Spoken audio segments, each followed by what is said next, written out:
Little Miss Splendid. Little Miss Splendid by Roger. I'm not sure. Nothing was too good for little Miss Splendid.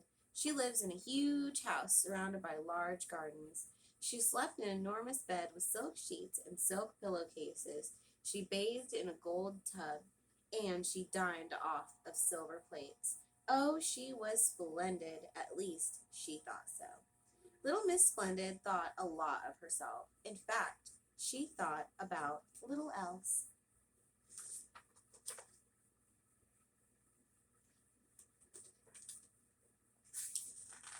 One day, while taking a stroll around her gardens, little Miss Splendid came upon a small door in one of the walls.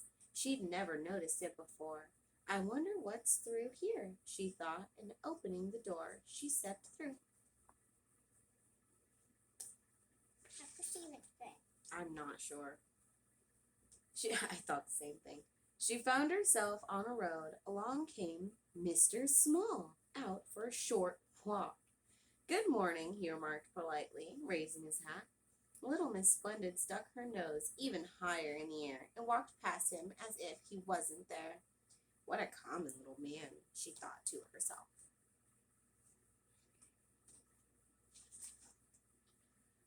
She came to a bus stop. Mr. Happy and Mr. Daydream were waiting for a bus into town. Hello, grinned Mr. Happy. Who are you? I, she replied, am splendid. Oh, said Mr. Happy.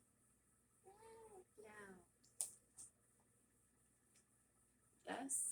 Can I help you? I don't like it. Go on. Are you going to catch the bus? Asked Mr. Daydream. Me? She said. The bus? Never. I, she went on, have never ever in the whole of my life traveled on the bus. An expression of distaste crossed her face. You have to sit next to people on buses, she went on, and that would never do. Oh, said Mr. Happy, and scratched his head. He couldn't think of anything to say. Miss Splendid walked off with her nose very high in the air.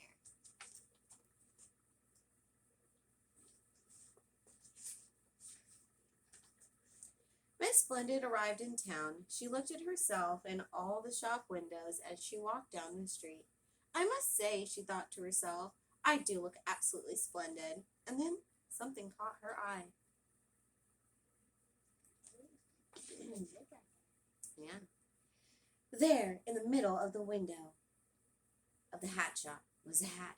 Not just a hat and a half. The most magnificent, sumptuous, desirable, gorgeous, spectacular, amazing, splendid hat you have ever seen. Miss Splendid marched into the shop. She snapped her fingers, and a saleslady hurried to her side. Good morning, madam, the saleslady said. Miss Splendid ignored her. Can I help you? I, announced Miss Splendid, wish to try on the hat in the window. Miss Splendid looked at herself in the mirror. Magnificent, she breathed. I look absolutely magnificent. I'll take it, she announced. But don't you want to know how much it costs? Asked the saleslady. Costs? Asked Miss Splendid. Loftily? I'm not sure. I never discuss money matters. Send me the bill. And she marched out of the shop. That's not how things work. You gotta pay them first. That's correct. Little Miss Splendid stood on the pavement and held up her hand. Taxi, she announced in a loud, important voice. A taxi stopped. Take me home, she ordered, and went to get in. But of course she couldn't. Her new hat was much too large to fit through the taxi door. Driver, she said, you should purchase yourself a larger taxi. In the meantime, she went on, I shall walk. You don't like to walk. I don't know. Seems to be fine with it today. The taxi driver grinned. Little Miss Splendid walked along.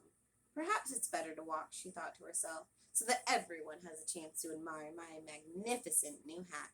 But then it happened. What happened? it started to rain. And the trouble was, the more it started to rain, the more it rained. And the trouble was, the more it rained, the more Miss Splendid got wet. And the trouble was, the wetter she got, the wetter her hat got. What a sorry sight. Don't you agree? I agree. The bus, on its return journey from town, passed her. Mr. Happy and Mr. Daydream, on their way home and sitting in the dry, looked out of the window. I say, remarked Mr. Happy, looking out at the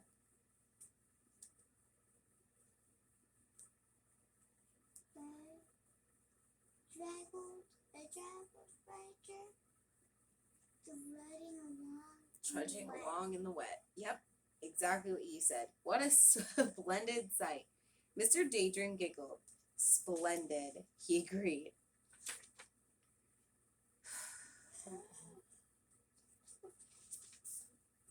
Miss Splendid, looking anything but splendid, arrived home. However, after a hot bath in her gold bathtub, and after a boiled egg in her gold egg cup, eaten with a silver spoon, she felt much better.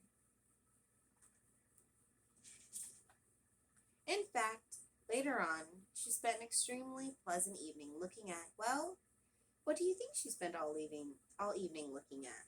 No, not television. Herself in the mirror. The end.